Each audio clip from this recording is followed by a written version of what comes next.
Mdara siwe. Kuma baby murumona biko mazwa. Abatinda kamdara swipe left to right. Boy. Kuti ngakwenda sei.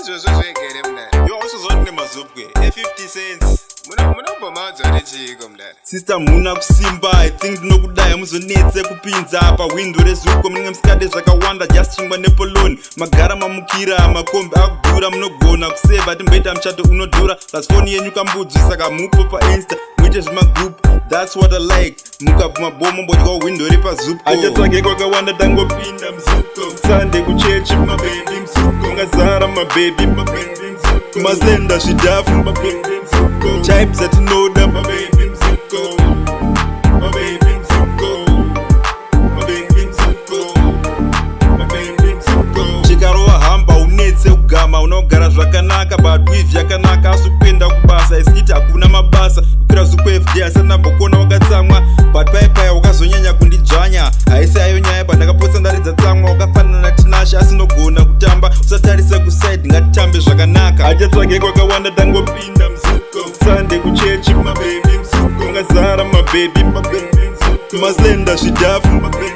muzuko types atinoda mabebi muzuko mabebi muzuko mabebi muzuko mabebi muzuko wavhura mukanwa ndaona mazino akakwana muno mweya but ukunuhwira makeup iri kubudikira but uchidikitira ndinobva kujecha but handisi kukudenda ndinotaura pafair even if you don't care sima ndinotangira kutsoka man handina kuplaya plus futi nhasi ndauya ndageza bhazi risi kufamba nangotienda tichiseka achatsvage kwakawanda tangopinda muzuko Sunday kuchechi mabebi muzuko ngazara mabebi mabebi muzuko mazenda zvidhafu mabebi muzuko types atinoda mabebi muzuko mabebi muzuko mabebi muzuko mabebi muzuko